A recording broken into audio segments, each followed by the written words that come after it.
returners, and welcome back to the channel. I'm Matthew, the man with a hat who reads. And we are looking back today at the month that was. This is my August wrap-up. August was not a great month. I mean, it was and it wasn't. I had a ton of like 5-star books, but I also had a bunch of disastrous reads here that just did not go the way I had hoped. So we'll talk about all that, but first, statistics, because you gotta love statistics, right?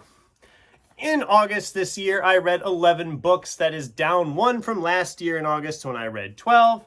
And that brings the year total so far to 93, tied with last year at the same point. So we are neck and neck with last year right now. Hopefully we can pull ahead again, because I really want to hit that 140 book goal this year. Last year, if you remember, we were short by 1. So here's hoping we get it done. Anyway, let's dive into what I didn't get to this month first. Because I didn't get to everything. I didn't get to David Mitchell's 1000 Autumns of Jacob de Zoet. I didn't get to Matthew Stover's Heroes Die. And I didn't get to Larry Correa's Monster Hunter Alpha. So all 3 of these will be going back into the stacks for a while, because I've got Sci-Fi September and October of Horror, and none of these really fits that. This one maybe would fit with either one of them, but I have a big pile already to read for those. So we're not going to hold on to reading them anytime soon. November at the earliest, most likely, for all of those. So let's talk about the stuff I actually did read this month here. First up, we have John P. Murphy's Red Noise. I started this in July and just finally got to it in August, finishing it up. This is a book that was weird, because when it started I was really invested, but as it went on and on, I lost interest as it went. It's not bad, it just was not holding my interest, which is something you're going to hear me probably say a lot in this video, that the book just kind of felt lackluster by the time I got to the end. It wasn't bad. I'm glad I read it. I think it could have been a little shorter. I don't know. It's a good sci-fi actioner. I just wanted it to do a little more with what it did than what it did. But it also did too much of something else I did. Never mind. It was 3 stars for me. Then we read Scott Thomas's Kill Creek. I did a review about this book. It was one of the few videos I put out in August. This was a 5-star read. It was creepy. It was unsettling. It was kind of spooky. It's a perfect October of Horror read if you're looking for one of those. Definitely check this one out. I really enjoyed it. Then we got to this book, and I'm going to take all 3 of these because they kind of go together, even though I didn't read them in order. I had some other books in between, but Inheritance Games, Hawthorne Legacy, and Final Gambit. This is the Inheritance Games trilogy, although I know there's a 4th book at this point, and another book that's kicking off another series set in the same world. I gotta say, these are like the ideal page-turning books when I was reading Don Quixote, because I was just devouring these. Jennifer Lynn Barnes, who wrote these, is really good at writing fast-paced stuff that makes you want to keep turning the pages. Chapters ending on cliffhangers, so you're immediately jumping into the next one. I gave 5 stars to all 3 of these because they were just that much fun, entertaining, mystery, suspense, whatever you want to call them. I thought book 3 was the weakest of the 3. I thought at that point, I mean, you can suspend disbelief to an extent, but you really need to for that 3rd one. It just seems like there's too many pieces that fit too well. They're enjoyable reads, though. I am going to continue on with that other book at some point. Maybe later this year I'll pick it up yet. The library has it, so I will be continuing on with that series. So then we back up and we had a library book. This was Shelby Van Pelt's Remarkably Bright Creatures. And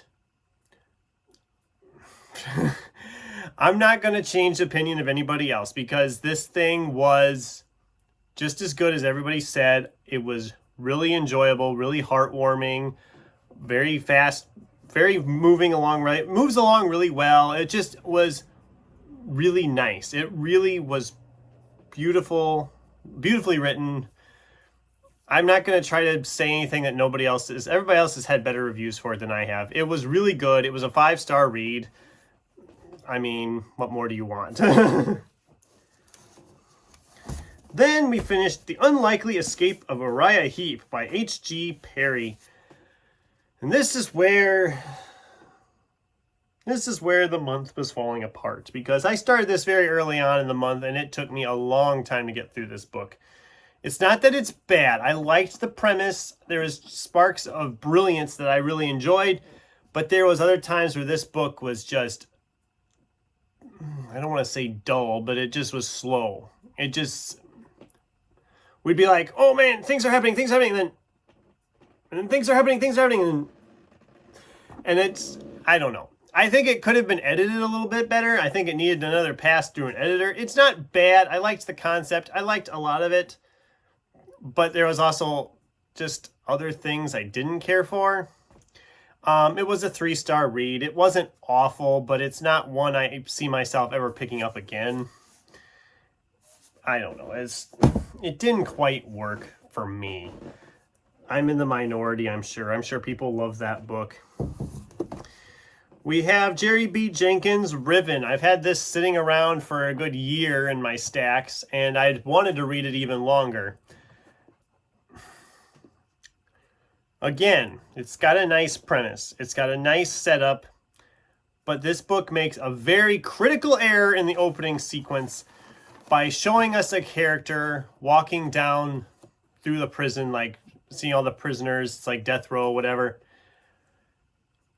And then immediately flashing us back 17 years earlier, so we can literally see this young man throw his life away. If you wouldn't have that opening paragraph, there'd at least be some suspense in the character. You'd keep thinking, okay, he's going to come out of this. Instead, what we get is every time something good is happening for this character, we immediately know something bad is going to happen and his life is going to continue to go down this spiral. So it really takes away a chunk of suspense right there. That really hurts this book. It really did for me anyway. I liked the message. It is Christian fiction, so I know some people won't care for it because of that, and that's fine. But that opening it really ruined it for me, because any suspense you were going to have is immediately gone when you reveal that our character is eventually going to end up in this death row prison. And I know they don't name the character in that opening scene, but they immediately do in the very next. I mean, it's like immediate, because here, I'll just show you the page. You see that first little top part? And then we jump back 17 years and immediately jump into that character. And anybody who has any brain cells can infer that it's the same character we just saw from the previous scene there. It was a 3-star. I really did like it. I liked the end. It really got flowing towards the end. The last 150 pages flew by, but that opening really really hindered it, I think. If that opening scene wouldn't have been there, it would have built up a lot more suspense. You'd have been a lot more interested in the character. Instead, everything bad is going to keep happening to him because we haven't gotten to him being in that spot yet. Then we have Robert Olan Butler's Hell. And speaking of books that just don't know what they're doing, maybe this is an unpopular opinion. I know it says here that Butler won a Pulitzer in the past. It wasn't for this book, which is good, because if this book had won a Pulitzer, I would be seriously questioning society as a whole, because this book is a non-starter. It never takes off. A book satirizing hell that says it's hilarious, it never got a chuckle out of me. It was just kind of bland. Apparently, everybody and their dog is in hell, which is a lie, because there are no dogs in hell, at least not from what I've heard here. Anyway, everybody's in hell, and there's no plot. It never gets going. It just there's signs that it's going to start, and then it just, nope. And then we're like, oh, okay, this is the plot. Nope, that's not the plot either. There's no real clear through plot. It's essentially jokey scenes, or it's supposed jokes and scenes. The jokes, like I said, none of them landed for me. Yeah, this was not. This was a 2-star. I haven't given out a ton of 2 stars this year, so what does that tell you? That just did not work. It moves fast. I mean, it's a short book. It's fairly fast-paced, but it does nothing. It never gets really going. It just kind of stagnates the whole way, and then you get to the end, you're like, okay, what was the point? Okay. Then we finally finished Don Quixote by Miguel de Cervantes, and this, I did a video talking about this and what I already thought of this, even though it wasn't really a review. People love this book, good for them.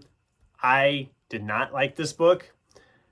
I gave it 3 stars because it does have its moments, but as a whole, it is repetitive, it is long-winded, it is bland, it is mean-spirited, it is just... I can't. I finished it, but I never need to read it again. Goodbye, Don Quixote. You were the biggest book in my TBR, and now you are done. And speaking of done, the last book of August that I got finished was Jin Yangong's A Hero Born. This is the first in the Legends of the Condor Heroes series. And guys, this one is the last one of these I'll be reading too.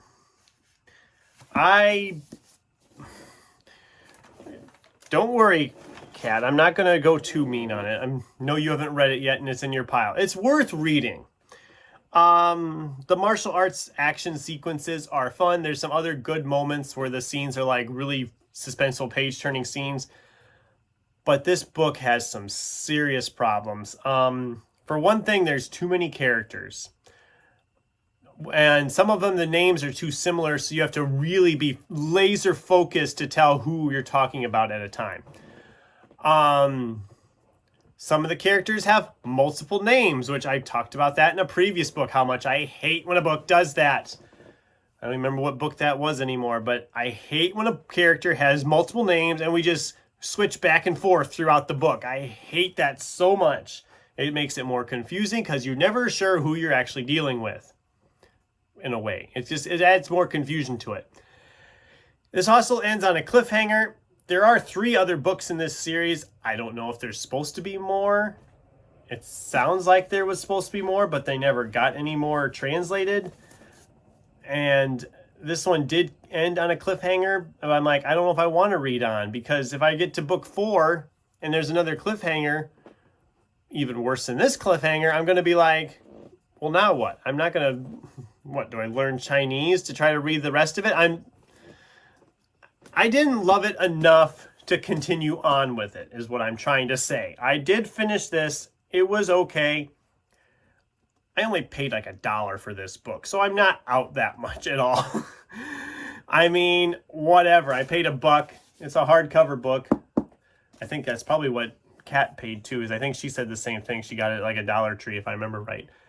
It's not bad. It's just not a book I think is worth continuing on with the rest of the series for. I didn't love it enough for that. So that was August. It was, as you can see, some of those was a rough month. I'm going to be unloading like 6 of these 11 books from my collection, which is nice because that means I can make room for new. More new books. Always a good thing. So yeah, that's the wrap up for August. I'd love to hear from you. What books did you read in August? And of course, what was your book of the month? Mine was Remarkably Bright Creatures or Kill Creek. It was one of those two because they were both fairly neck and neck for different reasons. So it's pretty much a tie between those two. So yeah, that's the video, I guess. So thanks for watching. And until next time, keep turning pages.